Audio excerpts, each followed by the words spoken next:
sol caía a plomo sobre la Plaza de Mayo cuando, inesperadamente, enormes columnas de obreros comenzaron a llegar. Venían con su traje de fajina porque acudían directamente desde sus fábricas y talleres. Desfilaban rostros atesados, brazos membrudos, torsos fornidos, con las greñas al aire y las vestiduras escasas cubiertas de pringues, de restos de brea, de grasas y de aceites. Llegaban cantando unidos en una sola fe. Los rastros de sus orígenes se traducían en sus fisonomías. Descendientes de meridionales europeos, iban junto al rubio de trazos nórdicos y al trigueño de pelo duro en que la sangre de un indio lejano sobrevivía aún. Venían de las usinas de Puerto Nuevo, de los talleres de Chacarita y Villa Crespo, de las manufacturas de San Martín y Vicente López, de las fundiciones y acerías del Riachuelo, de las hilanderías de Barracas. Brotaban de los pantanos de Gerli y Avellaneda o descendían de las lomas de Zamora. La multitud tiene un cuerpo y un ademán de siglos. Hermanados en el mismo grito y en la misma fe, iban el peón de campo de cañuelas y el tornero de precisión, el fundidor, el mecánico de automóviles, el tejedor, la hilandera y el empleado de comercio. Era el subsuelo de la patria sublevado.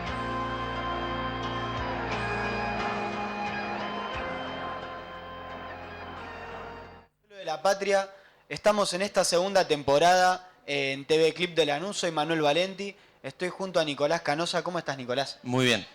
Bueno, para los que no vieron la temporada anterior, queríamos contarles en qué consiste este programa del subsuelo de la patria. Somos unos jóvenes del conurbano que nos interesa el debate y la participación política, y nuestro objetivo del programa es mostrar cómo la política internacional, regional, nacional, tiene influencia sobre la vida regional de nuestro pueblo. Y el tema que elegimos para este primer programa, debido a esta coyuntura más que difícil, es el tema de Venezuela. Y para eso estamos en teleconferencia vía Skype con Libertad Velasco. ¿Cómo estás, Libertad? Muy bien, gracias. Gracias a ustedes por preocuparse por Venezuela siempre y expresar su solidaridad con nuestro pueblo, el pueblo de Chávez, de Bolívar, un pueblo libre, independiente y que seguirá haciéndolo. Libertad, sabemos que estamos viviendo un momento difícil en su país y en relación a esto queríamos preguntarte si vos crees que luego de tantas elecciones ganadas por el chavismo, ya fueron 14 consecutivas, salvo una, si vos crees que la oposición venezolana siente que hay un agotamiento por las vías democráticas y a partir de eso tienen que hacer intentos de golpe de Estado, y cómo crees que esto está repercutiendo hoy en el día de su país. La oposición venezolana nunca se acostumbró a que el pueblo se convirtiera en una opción de poder político en Venezuela. Por lo tanto, ellos han experimentado con diversas fórmulas. Ellos no han dejado de intentar un golpe de Estado en Venezuela desde que Chávez llegó al poder. Ellos practican la técnica del golpe de mecha larga o el golpe suave, según Estados Unidos ha desarrollado esa teoría y la aplican en varios países. Venezuela, saben que por su posición geográfica, la posesión de recursos naturales que se constituyen como la primera reserva energética de petróleo en el mundo, pues nos convierten en un epicentro de conflicto permanente. Nosotros nos hemos acostumbrado a lidiar con esta posición nuestra, que no es brillante, es una posición estructuralmente débil, es una posición con una muy baja formación política, ciudadana y por supuesto una baja cultura democrática. Nosotros hemos preparado una organización política a todo nivel, desde el poder popular, desde una pluralidad de partidos políticos que se expresan en el gran polo patriótico, para defender la revolución en todos los campos. y también con una milicia urbana y una milicia organizada en todo el país que se integra de manera perfecta con la Fuerza Armada Nacional en una estrategia de defensa integral de la nación que se plasma en la Constitución de Venezuela como la Unión Cívico-Militar y que bueno, nos permite tener la estabilidad política dentro de la fórmula de gobierno perfecto que ya Bolívar delineaba hace más de 200 años. Una fórmula de gobierno en la que cree la revolución bolivariana y que consiste en la mayor suma de felicidad posible para el pueblo, la mayor suma de seguridad social y la mayor suma de estabilidad política para que se pueda mantener el proceso de cambio y el proceso de liberación que hoy llevamos adelante en Venezuela. La oposición venezolana, alentada, entrenada y financiada por los Estados Unidos de Norteamérica, experimenta de muchas maneras. Bueno, en el juego democrático ellos se han medido en casi todas las elecciones. Ellos solo dejaron de participar en elecciones, en las parlamentarias, hace 2 elecciones atrás, que ellos buscando legitimar el Consejo Nacional Electoral llamaron a la abstención y a no participar en el proceso, por lo tanto no lanzaron candidaturas a las parlamentarias hace 2 elecciones y fue nefasto para ellos porque la asamblea estaba toda tomada por el anterior Partido de la Revolución mayoritario, el MDR, y como no le funcionó, pues ellos más nunca volvieron a llamar a no participar. Ellos de 19 procesos electorales que han existido en los últimos 15 años de revolución bolivariana, ellos han participado en 18 y en los 19 procesos nosotros hemos ganado 18, solamente perdimos la reforma constitucional en el año 2007. Entonces ellos, como esa vía no les resulta, aunque lo intentan y hacen sus mejores esfuerzos, pues ellos experimentan de manera continuada con el golpe suave, con laboratorios de movilización de calle. La verdad es que ellos no han logrado desde 2007 recuperar la calle en Venezuela. Lo que pudieran estar viendo ustedes a través de redes sociales y a través de algunas televisoras del cartel imperial no es la realidad. O sea, Venezuela está tranquila, sobre todo Caracas está controlada por la fuerza pública y por los movimientos sociales. En los barrios pobres de Caracas no hay ningún acto de calle.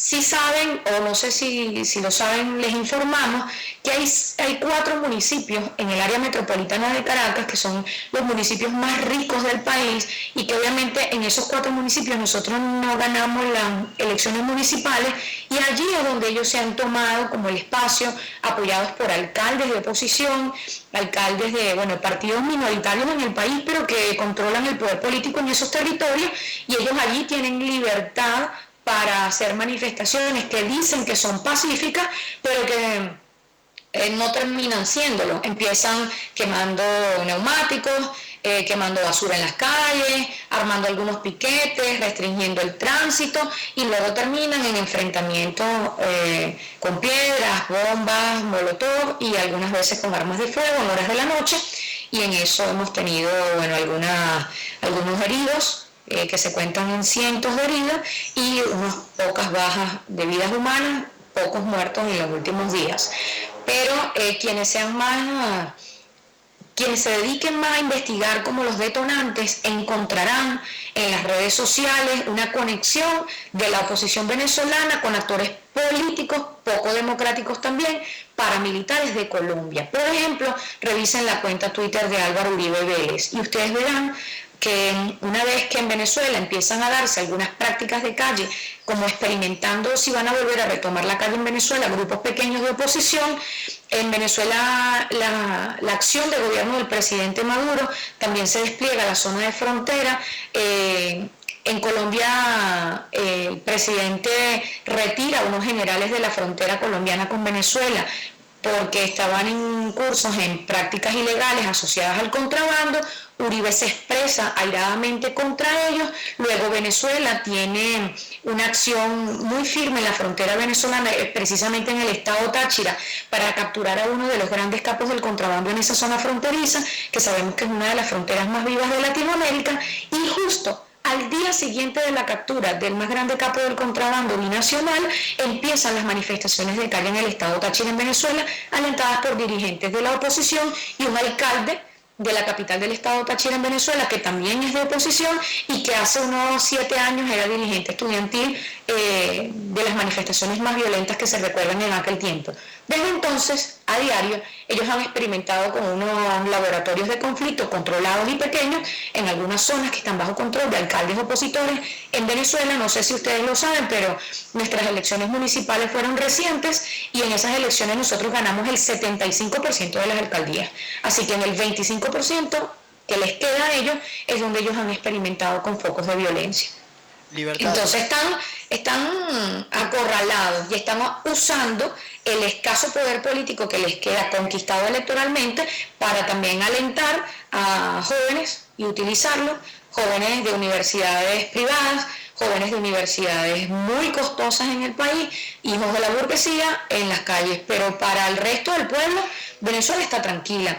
Yo me imagino que las imágenes afuera harán ver que nosotros estamos casi que en Siria, o en Ucrania, o quién sabe en qué país de estos que el imperio los invade y que vivimos en una guerra permanente y que este pueblo se está muriendo de hambre, cosas más alejadas de la realidad. Nosotros estamos tranquilos.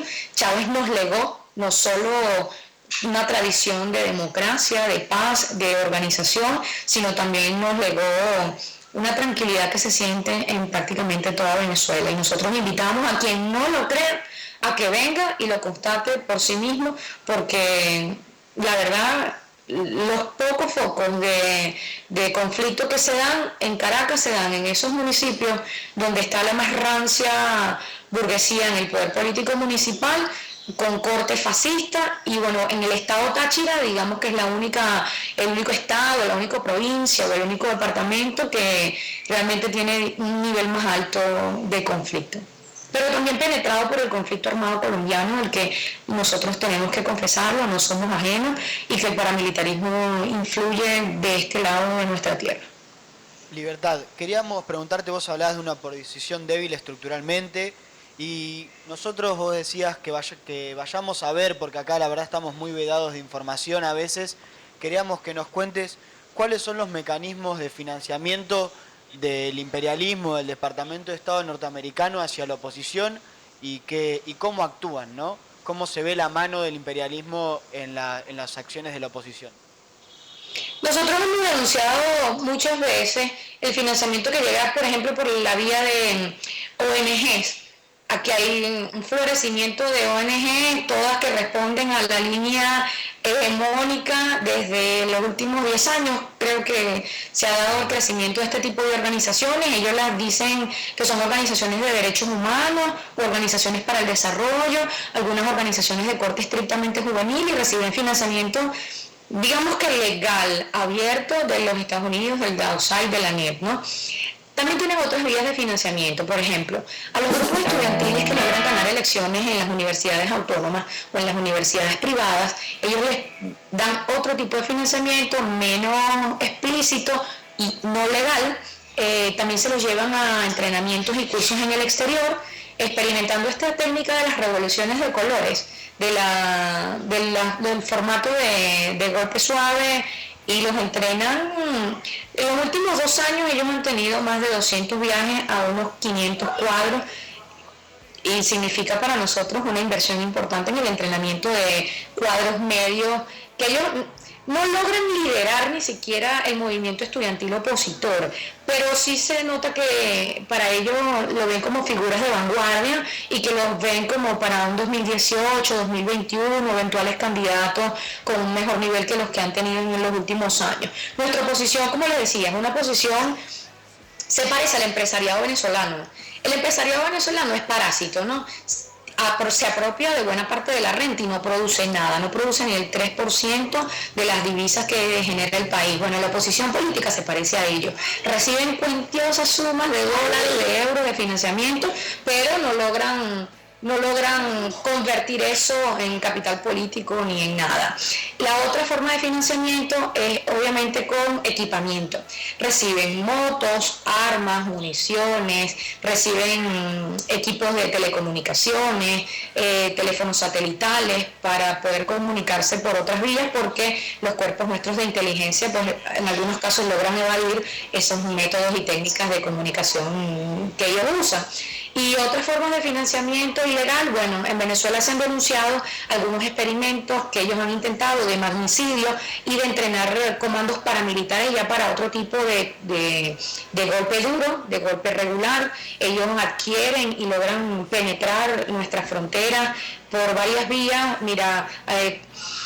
ilegales, pasando paramilitares de Colombia a Venezuela, colocándolos en zonas especiales, entrenando grupos como para crimen organizado, para secuestros, para impactar en el incremento de los indicadores de criminalidad en Venezuela, que bueno, se han disparado y que nosotros identificamos técnicas que no son conocidas en Venezuela, se parecen más a técnicas israelíes y colombianas, y que eso también requiere una inversión. Sabotear un país, desestabilizar un país, no es barato, y esas vías también las han utilizado en Venezuela ellos.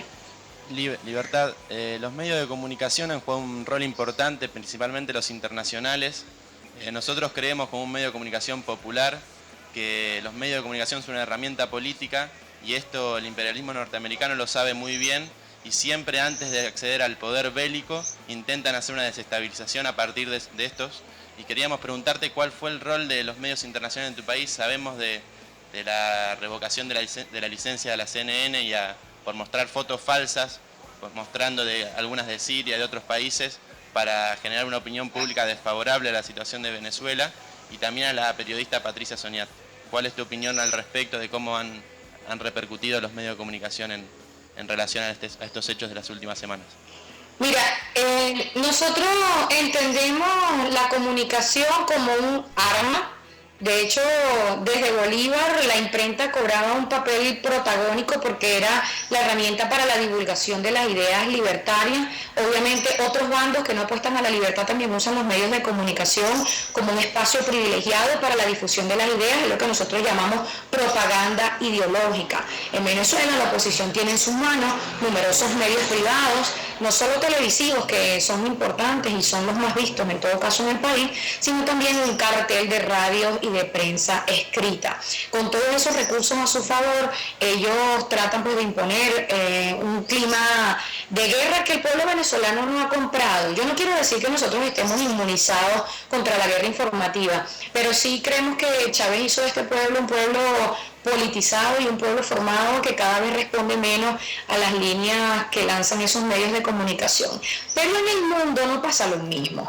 En el mundo los medios alternativos y los medios de los que dispone, digamos, el poder popular el pensamiento contrahegemónico, pues no son ni de alcance masivo, ni tienen inversión significativa de los gobiernos, y por lo tanto las líneas informativas distintas al poder hegemónico pues no son las que están de dominio público. Y sabemos que en las redes sociales y fuera de ellas, en los medios tradicionales, la gente lo que puede estar viendo de Venezuela es información falsa. Nuestra ministra de Comunicación se ha dedicado en los últimos días a desmentir megacadenas como CNN, como El País de España, que lanzan una línea y luego se convierte al calco en titular de cualquier otro medio de Latinoamérica y del mundo. ¿Qué dicen de Venezuela? Han utilizado una de las matrices es la represión. Una de las matrices es mi hijo que se acercó. Una de las matrices es la de la represión brutal de la fuerza pública en Venezuela. Aquí nosotros, bueno, en mi época de dirigente secundaria, cuando Chávez no era gobierno, sí recuerdo que se reprimía a los estudiantes y sus manifestaciones, pero desde que Chávez llegó al poder, aquí no se recuerda un combate en la calle, salvo en el golpe de abril de 2002, cuando cierto sector de la Policía Metropolitana de Caracas se alzó contra el pueblo en favor de los golpistas, que eran en su mayoría empresarios. Aquí no se tiene recuerdo desde los últimos 15 años del gobierno de Chávez de una represión real de la fuerza pública contra cualquier sector social en Venezuela. Pero entonces, como no hay imágenes de ese tipo, ellos recurren a imágenes de otros países, como por ejemplo los carabineros chilenos cuando reprimen a los estudiantes, y usan esas imágenes como la represión brutal al movimiento estudiantil en Venezuela. Y en otros países yo no sé si eso es ilegal. Aquí utilizar imágenes como esa en cualquier medio venezolano es un delito. Pero en el resto de los países donde los parlamentos no responden a los pueblos, pues es probable que utilizar ese tipo de imágenes sediciosas y mentirosas, pues a lo mejor no sea un delito. Nuestra ministra lo llama delito, pero en otros países puede que no lo sea y que sea legal mentirle a los pueblos. Creo que en España es así. Entonces se muestra de nosotros imágenes de Oriente Medio, imágenes del sur en Chile, por ejemplo, imágenes de la misma España donde se han reprimido manifestaciones de la gente que protesta contra el sistema capitalista y contra los desahucios que se le han practicado a la gente que no tiene para pagar burbujas inmobiliarias o para pagar sus vehículos, que está en una situación grave de pobreza, que no tiene cómo sostenerse su propia vida, y bueno, esas imágenes las presentan como la represión brutal en Venezuela. En otros casos han mostrado imágenes de muertos. Los muertos, acá ha habido como 3 tipos de muertes en las últimas actividades, algunas que son investigadas en este momento con toda severidad por el Estado venezolano, es por mercenarios francotiradores en manifestaciones donde han muerto personas contadas, 1, 2, 3 personas en una manifestación con disparos en la cabeza. Y algunas de ellas son también de la revolución, o sea, las personas que han muerto son al mismo tiempo chavistas y opositores, y no han sido por intercambio de balas o enfrentamiento cuerpo a cuerpo en la calle, han sido mercenarios contratados, infiltrados en las manifestaciones, que han atacado selectivamente a algunas personas para tratar de sembrar el caos. El pueblo, gracias a Dios, a los procesos que hemos vivido en los últimos años, no se ha contagiado de eso, y aquí no se ha desatado ni una guerra civil ni una masacre. Entonces esto es un pueblo tranquilo que ante hasta las peores expresiones de violencia, como es un acto mercenario, no ha respondido con violencia. Eso es una madurez enorme de este pueblo, del cual yo me siento orgullosa como joven y como madre, porque eso significa que mientras nosotros logremos controlar las fuerzas que se enfrentan en la calle, porque es realmente una lucha de clase, es irreconciliable los intereses de una burguesía que quiere sacar a Maduro del gobierno y un pueblo libre que decidió darse su propio gobierno, su autogobierno popular, y desarrollar nuevas formas para superar el estado burgués, que eso toma tiempo. Entonces ese enfrentamiento va a seguir. La posesión de recursos naturales de Venezuela en el tiempo se muestra muy larga, y por lo tanto para el imperialismo controlarlos es un interés superior, y sabemos que Venezuela está condenada a vivir en guerra. No lo elegimos, pero ese va a ser nuestro destino, y es un pueblo que se prepara para eso. Otra forma que ellos han utilizado, bueno, fingen como fotografías también. La verdad, los videos no le dan para eso. Con fotografías que aquí se desató una masacre. Y bueno, el pueblo en Venezuela sabe que eso no está pasando, entonces el único lugar donde cualquier mentira es creíble es en el escenario internacional. Y yo me imagino que allá nos pintan como unos demonios caníbales, unas hordas criminales, que pues le tenemos un odio profundo a los pobres inocentes manifestantes pacíficos de la oposición y que los queremos matar. Y nosotros, si algo nos enseñó Chávez, a respetar la vida y a defenderla. Y nuestro presidente Maduro es el presidente de la paz. Él declaró a Venezuela territorio de paz desde que asumió su gobierno, y en la línea que nosotros nos inscribimos de la construcción de un modelo de paz que sirva como referente al mundo entero, y un modelo de paz en el que nosotros pues queremos que hasta los niños y las niñas sean sus protagonistas. Mientras que la oposición trata de reclutar y no logra tener ni siquiera 100.000 personas en la calle, nuestro presidente está llamando a 1 millón de niños y jóvenes a incorporarse al sistema de orquestas infantiles y juveniles. Así que así estamos en un reclutamiento en este momento en el país, pero es un reclutamiento de músicos, de deportistas, de gente que quiera construir una sociedad nueva, a un reclutamiento de militantes políticos. Venezuela tiene 8 millones de inscritos en el partido más grande, que es el Partido Socialista Unido de Venezuela, y es un partido que en este momento está combatiendo no en las calles, sino el acaparamiento, que es una estrategia de los empresarios privados en Venezuela, y está combatiendo la especulación, porque no sé si lo saben, bueno, me imagino que el capitalismo es feroz en todos lados, ¿no? Y los empresarios quieren hacerse ricos desde su primera venta, pero en Venezuela los empresarios que importan mercancías que no producen nada quieren vender todo lo que importan a 1.000 y 2.000% de ganancia. Yo creo que no hay pueblo que resista a eso. Bueno, en este caso nuestro ejército militante está en las calles combatiendo ese fenómeno extrañísimo, distorsión terrible del capitalismo que existe en Venezuela, que es el acaparamiento y la especulación, y nuestras armas son leyes. Una ley de precios justos, recién aprobada por la Asamblea Nacional, la Constitución, por supuesto, que prohíbe ese tipo de mecanismos hiperespeculativos, así que las armas de fuego que el pueblo pues las tiene en los barrios, del barrio donde yo crecí se tienen, pero están guardadas para defender la patria cuando haga falta. No la estamos usando en la ley, la democracia, el sistema de derecho que rige en Venezuela y tratando de mantener lo que Chávez nos dejó, que es el mejor país que hemos podido tener en el último siglo. Libertad, vos hablabas de Chávez, de antes de Chávez. Vamos a ir a ver unas pequeñas imágenes de cómo era Venezuela antes de Chávez y vamos a seguir con la entrevista. Muy bien.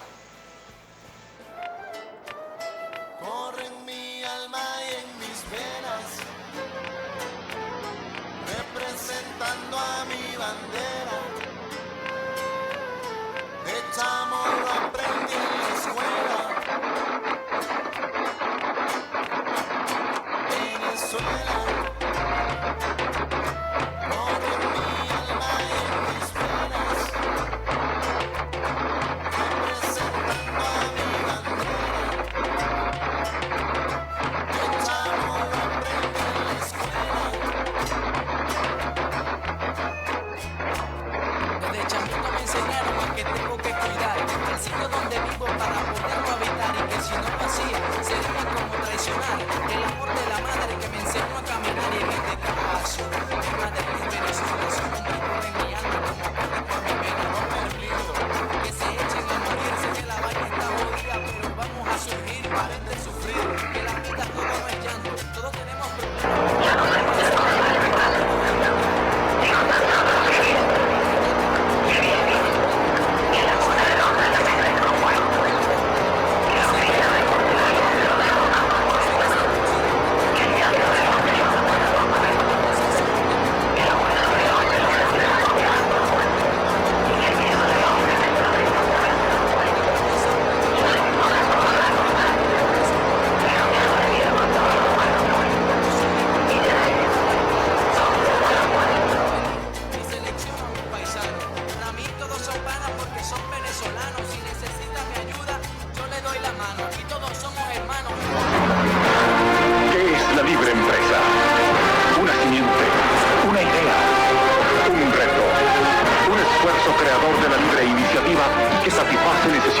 y produce empleo, bienestar, riqueza y libertad. Venezuela, hagámosla más grande con la libre empresa. Y ASIDE es tu acción para defenderla. Afíliate.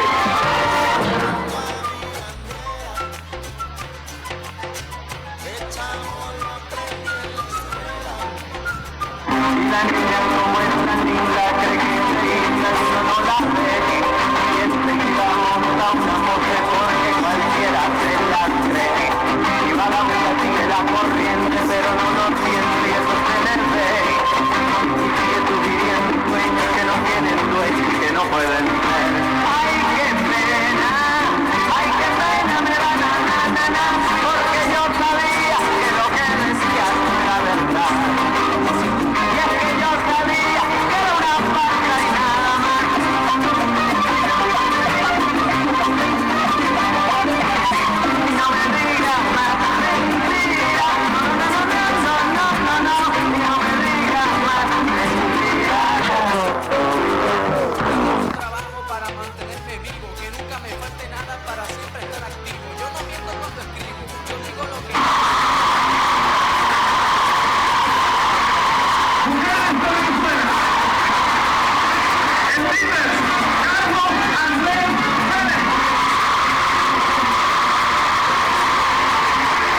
de la tierra que más quiero. Espero no cantarle.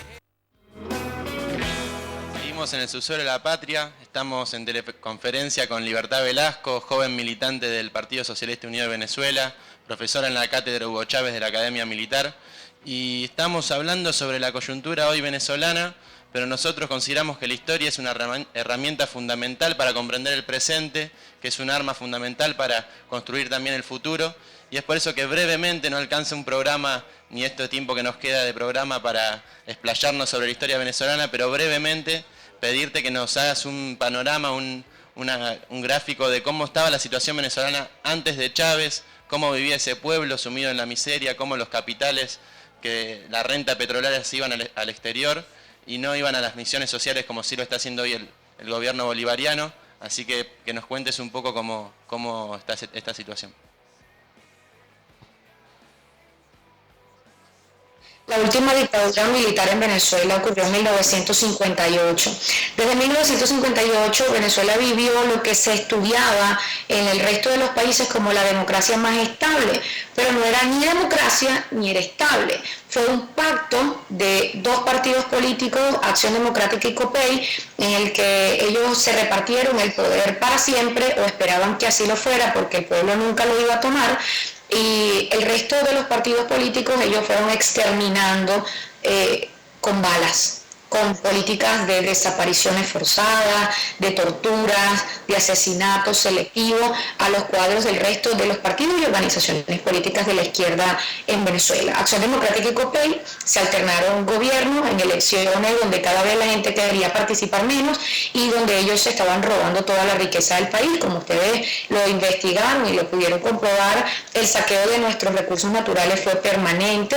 Las regalías petroleras, por ejemplo, que se pagaban era de 1%, y el petróleo venezolano se lo fueron llevando empresas transnacionales, gringas y de otros países, pues para enriquecerse de ellos, y para el pueblo venezolano no quedaba nada. Antes que Chávez fuera presidente, Venezuela tenía más del 80% de situación de pobreza, más de 20% de pobreza extrema, tenía altísimos índices de hambre, analfabetismo, la educación inicial estaba prácticamente desapareciendo, se privatizaron los servicios como la electricidad, se privatizó prácticamente la vida y estaba casi por privatizarse la empresa estatal de petróleos.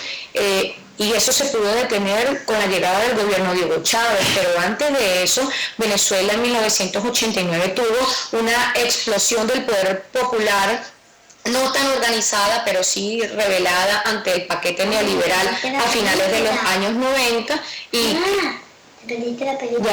a finales de los años 90 y pudieron, el pueblo pudo hacerle un llamado al resto de los sectores sí organizados del país y por supuesto alentar a movimientos como en el que estaba Hugo Chávez, que se convirtió luego en una rebelión militar. Y esa rebelión se adelantó porque el pueblo en 1989 se alzó contra el bipartidismo y contra las políticas neoliberales de hambre para el pueblo.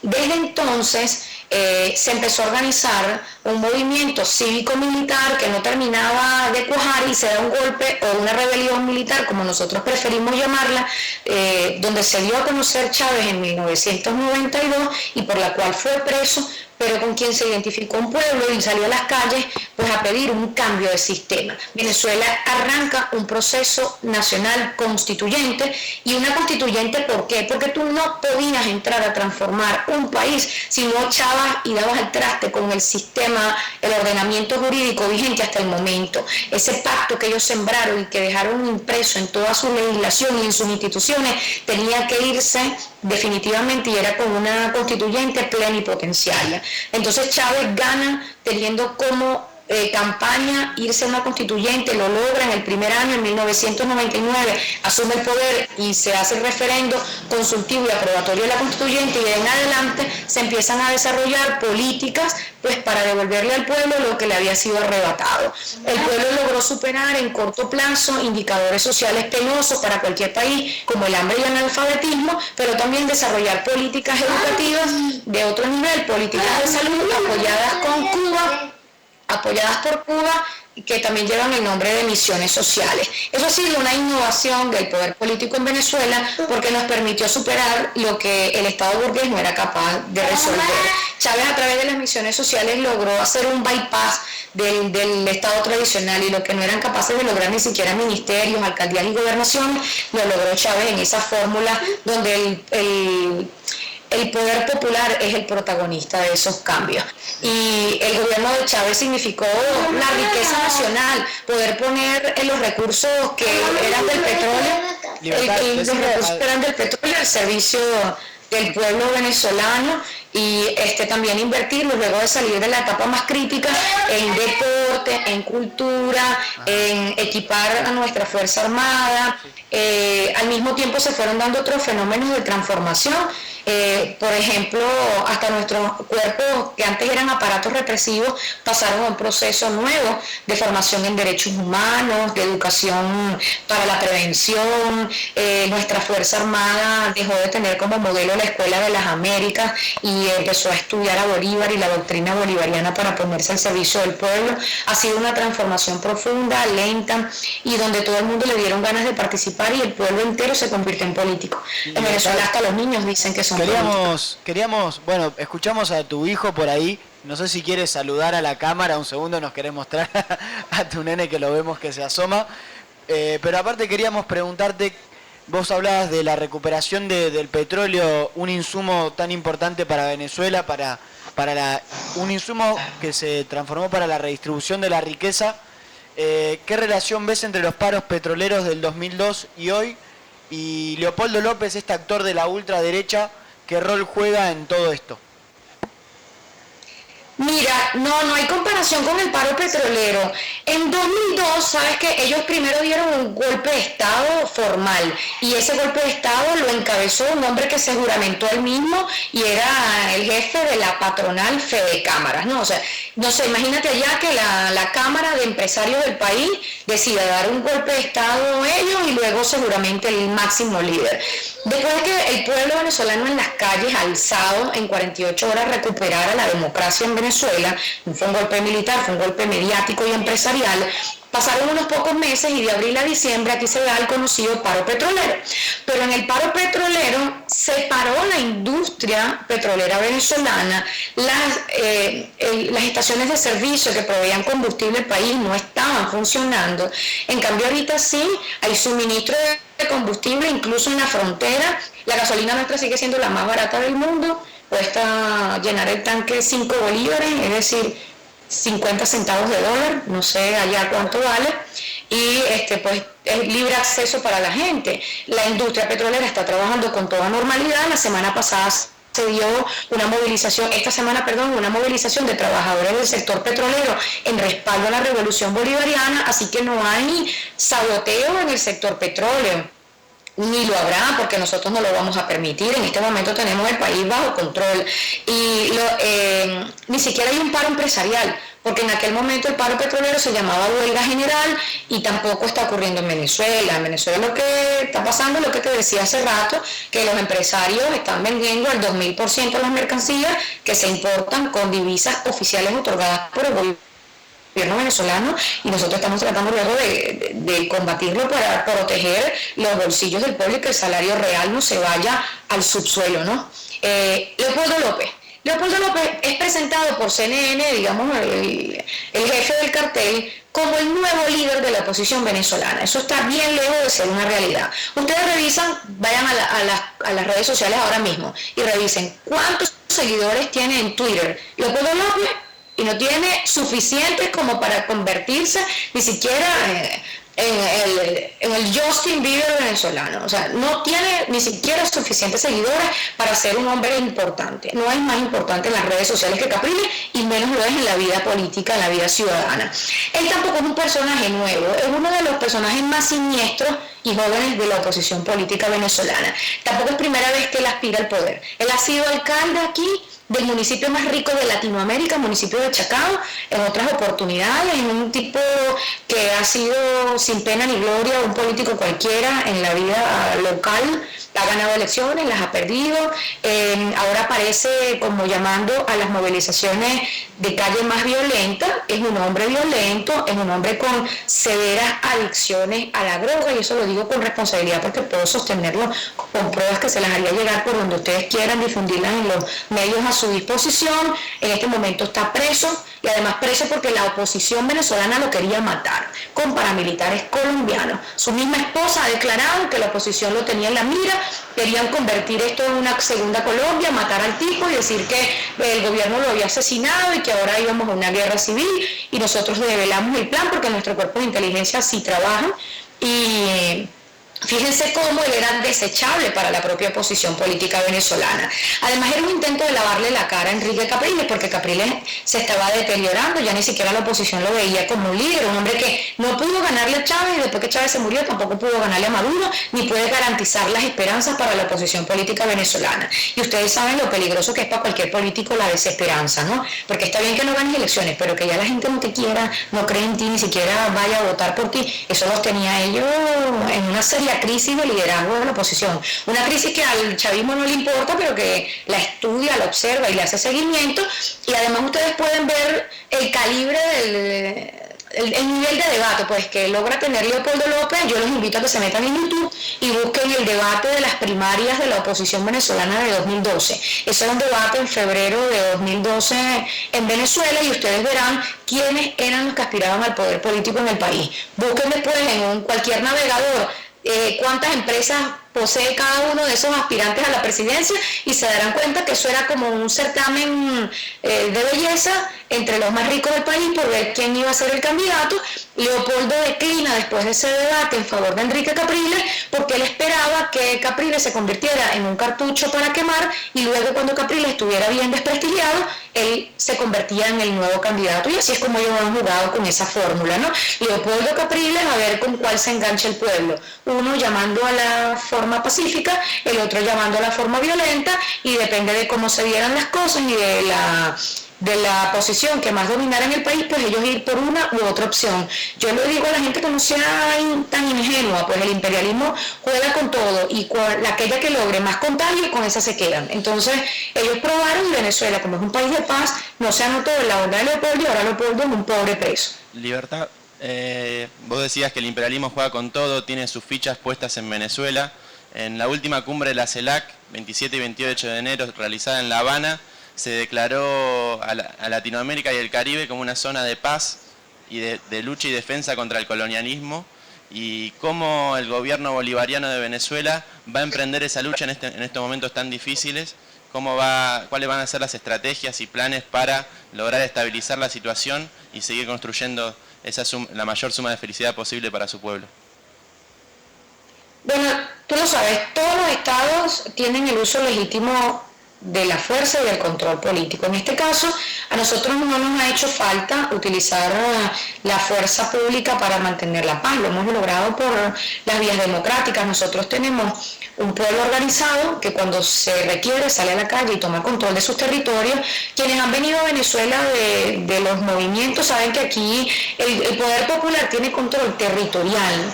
Es decir, los consejos comunales, que son la expresión mínima de autogobierno comunal, tienen el control de su territorio, de su manzana, de sus 250 familias de alrededor. Y por lo tanto, cuando la derecha trata de penetrar una comunidad organizada, no puede, porque el pueblo mismo sale y lo enfrenta. Entonces no tiene que salir la fuerza pública ni siquiera. En los espacios urbanos del casco, que son más de entretenimiento o comerciales, que no hay una comunidad que garantice ese resguardo, pues están las policías, la fuerza pública, que utilizan, no sé, las unidades antimotines, pero en forma preventiva. También en Táchira, que es una zona en la que sí hay algún tipo de combate más con armas de fuego de parte de la oposición, y que queman instalaciones públicas, edificios públicos, que asediaron la residencia del gobernador. O sea, que ellos se expresan en una forma en que ellos desconocen el derecho a la integridad y la vida de la más alta autoridad política regional, que es el gobernador, electo hace más de un año en diciembre por el pueblo del Táchira. Allí se desplegó un componente del ejército de más de 2.000 hombres, que en este momento está tratando de llevar a la normalidad la situación allá. Pues ellos han atacado subestaciones eléctricas en Venezuela, y por eso se ha visto intervenido el servicio eléctrico en esa zona del país. Otros servicios sí están garantizados, como el agua, por ejemplo, pero la conexión a internet se ve restringida también. La telefonía parcialmente restringida, intentando también en algunos casos tener el control de la zona, y en otros porque el ataque que ellos hacen de las instalaciones públicas es la que obstaculiza el servicio, ¿no? El tránsito allá igual sigue siendo libre, el suministro de combustible no se ha cortado, sí está restringido, pero desde antes, porque en Colombia se lleva la gasolina nuestra como quien se lleva el agua, y nosotros hemos tenido que tener unos dispositivos anteriores a los eventos de la oposición de control del combustible para evitar el contrabando, pero no se ha interrumpido la venta. Entonces, el ejército se desplegó allá y en las condiciones más normales posibles se trata de devolver la paz total al estado Táchira, que es una zona, no de ahora, es una zona permanentemente golpeada por la guerra de Colombia, por la guerra económica venezolana y por la oposición política venezolana. Libertad, te agradecemos mucho por la comunicación, se nos está terminando el tiempo de programa, muy interesante la charla y queríamos mandarte un saludo grande desde acá y que todo el pueblo argentino apoya en su mayoría la causa venezolana y bolivariana y apunta a la paz de toda la región. Bueno, yo quisiera invitarlos a que estén atentos a la situación de Venezuela. Nosotros y nuestro gobierno ha impulsado señales informativas como Telesur, que para el mundo no solo transmite por televisión, sino también tiene página web y redes sociales, telesurtv.net y @telesur,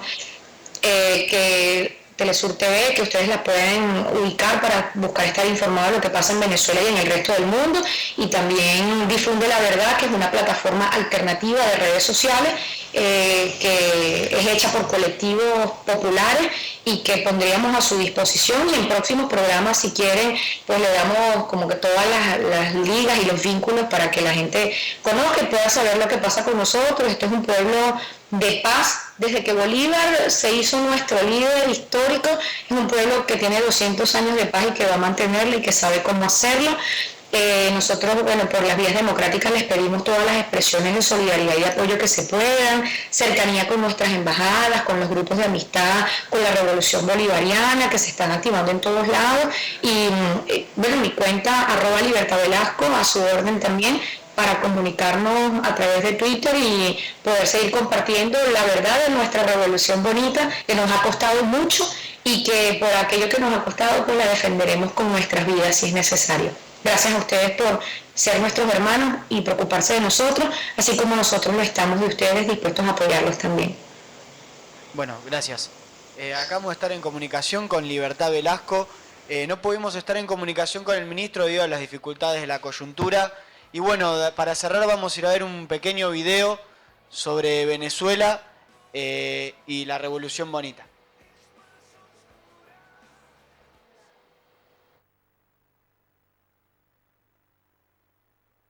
Yo ahora no pude evitar unas lágrimas cuando sentí la mano amorosa de mi madre y al mismo tiempo la mano de mi padre.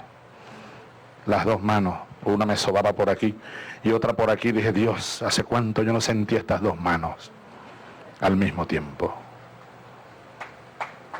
¿Hace cuánto tiempo?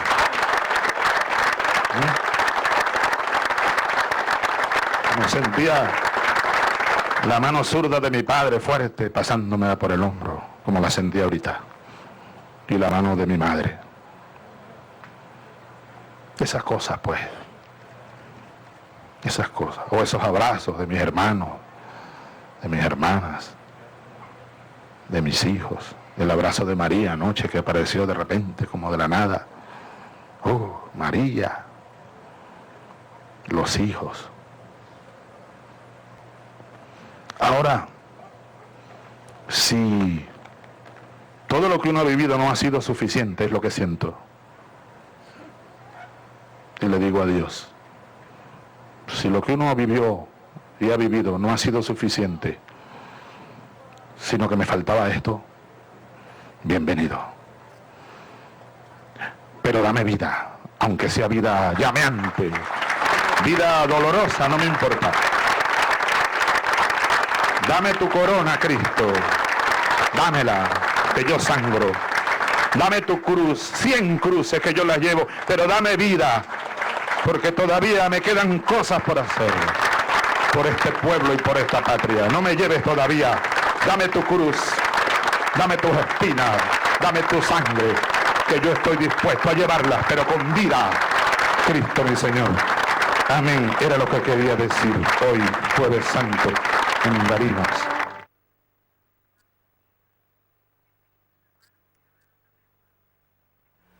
Y sobre todo para asumir el nuevo periodo para el cual fui electo por ustedes, por la gran mayoría de ustedes, si algo ocurriera, repito, que me inhabilitara de alguna manera, yo, Nicolás Maduro, no solo en esa situación debe concluir como manda la Constitución el periodo, sino que mi opinión firme, plena como la luna llena, irrevocable, absoluta, total, es que en ese escenario que obligaría a convocar, como manda la Constitución de nuevo, a elecciones presidenciales, ustedes elijan a Nicolás Maduro como presidente de la República Bolivariana de Venezuela.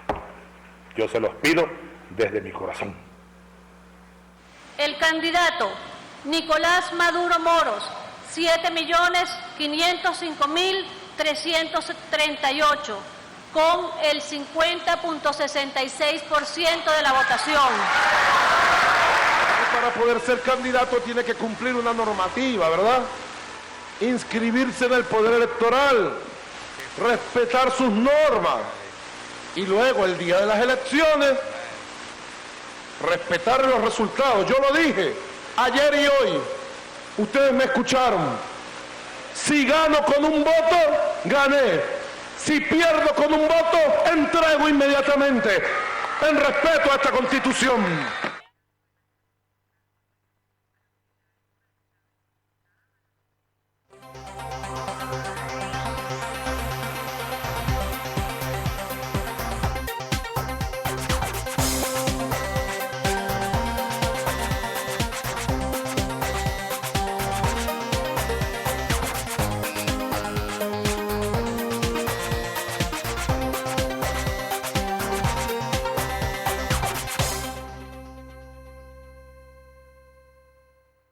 Seguimos trabajando para que viajes mejor. Ya están funcionando trenes 0 kilómetro en la línea San Martín. Estas formaciones cuentan con la última tecnología en seguridad y confort. Vienen con frenos ABS, sistema antiacaballamiento y cierre inteligente de puertas. Los coches están construidos con materiales antivandálicos y cada uno tiene capacidad para 78 pasajeros sentados. Además, posee espacios especialmente diseñados para personas con movilidad reducida y un sistema integral de información al pasajero. Estos nuevos trenes prestan servicio entre las estaciones Retiro, Villa del Parque, Sáenz Peña y José Cepaz. Con la incorporación de las nuevas formaciones, logramos duplicar la frecuencia en hora pico. Si querés, podés consultar los horarios ingresando a www.mininterior.gov.ar. El tren es tuyo, cuídalo.